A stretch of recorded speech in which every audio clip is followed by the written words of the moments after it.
Hello there and welcome back to some more Forza Horizon 5. Today we are taking a look at another Car Pass edition. This is the 1966 Jaguar XJ13.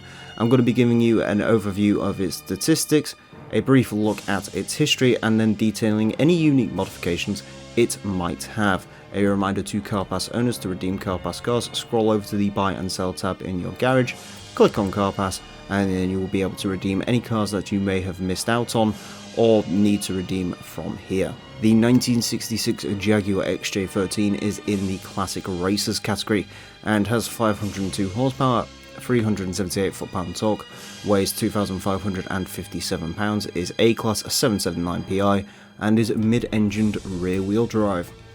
The 1966 Jaguar XJ13 is undoubtedly the prettiest car that we've had in the Car Pass so far. I mean, just look at this thing. It looks absolutely phenomenal. The front end is great, the rear end is even better, and to top it all off, my favourite piece of this car is that engine bay. Just look at it with the intakes and all the exposed wires. Sure, it's not quite as pretty as you might expect from an exotic car, it's not beautifully laid out, but it's just the one, I mean, just look at it, it looks absolutely wonderful. And that's where our story starts, with the Jaguar XJ13. You see, this car all started with development of that V12 engine. Jaguar was thinking of developing a V12 engine as far back as 1950, and eventually realised it with the XJ13, and the intention with this car was to go Le Mans racing. After all, Jaguar had had success in the 50s at Le Mans, quite a lot of success in fact, so it seemed a bit of a no-brainer. However, the company wasn't massively interested in this. Sure, they liked the idea of going back to Le Mans, but it wasn't really a priority for the company at the time. So this project sort of lingered on, shall we say, and started work in 1964, and by 1966 they had a car. This car specifically, because there's only one of these in the entire world, because that's all they developed. Why, you might ask? Because this car never went to Le Mans. The reason it never went to Le Mans is because it was finished in 1966. Two things happened then. Jaguar was bought by the British Motor Company, who, let's be honest, didn't have all that much money, and the Ford GT40 happened, or at least rumours. Was it? No, it did run Le Mans in 1966 actually, and they knew about the GT40 with its 7-litre V8 engine, which could kind of walk all over this car, so they never really bothered taking it racing because it would have been outdated. And in fact, by the time that Jaguar really wanted to be on the grid, the Porsche 917 had happened as well, which definitely would have eaten this thing alive. And so, as a result, they only built one, and, well, it never really did much until 1971, where Jaguar needed something to promote the all-new Series 3 Jaguar E-Type. I say all-new, but, you know, the Series 3 Jaguar E-Type, and that had a V12 engine, a 5.3 litre V12, which actually was a development of the engine that's in this car. So that's the one piece of this car's DNA that sort of got carried on into later Jaguars. So they pulled it out of retirement, stuck it on a test track, and a tyre exploded, and the car was, for all intents and purposes, pretty much destroyed. It flipped twice. It's very lucky it didn't kill the person driving it. In fact, the person driving it was completely unharmed, which is incredible considering this is a race car from that era.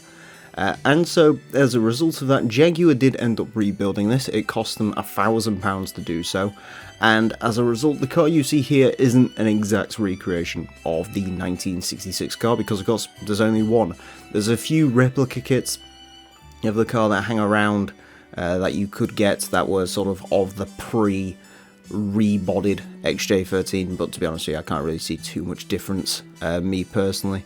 And so, that's the car you see in front of you today. And another interesting fact about the Jaguar XJ13 is this could very well be the world's most expensive car, because it's one of one, and in 1996, Jaguar, who own the car now, were offered £7 million for it. Now, that might not sound like a lot in today's money, but this is 1996. The classic car market completely collapsed back then. I think a 250 GTO sold for 2.2 million in 1997. The 250 GTO. So for someone to offer 7 million for this, yeah, it's probably quite an expensive car. So the only time you're ever really going to get a shot of driving this is, well, here, in Forza Horizon 5. Or Gran Turismo 5 and 6, because it was in that too.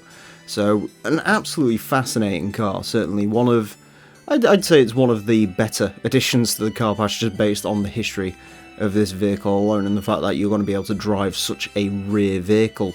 In case you're wondering, you can also see this at the British Motor Museum in Gaydon. So, there you go. If you're in England and you want to see the car, apparently it's on display there. So, let's have a quick look at this car's modifications, because of course, what do you do with a one-on-one race car? You look to see what modifications it has. You won't be surprised to find out that there are no unique aerodynamic modifications to this vehicle. No interesting roof boxes or anything like that. The Forza rear wing does fit the rear end of this. It does look a bit wonky, but it looks a hell of a lot better than the usual Forza rear wing, which would just be to stab it on the rear sort of boot lid there, like it was nothing. In terms of engine swaps, you have the Racing V12 from the Ferrari F50. Of course, that doesn't change the engine model, that's actually back there. That'll continue to be the 5-litre V12, and you can twin turbocharge it as well if you like heresy. But ultimately, there are no unique modifications to the XJ13, perhaps unsurprisingly. So there you go, that is the Jaguar XJ13. Do hope you've enjoyed this video. Apologies that it is incredibly late, because, well, I mean, by the time this video comes out, it's going to be Thursday, and the new Car Pass edition is going to come out in a couple of hours. However, last week was quite busy, so never got round to producing this video, but I do hope you've enjoyed this one regardless for the history alone. Thank you all very much for watching, and until next time, a farewell.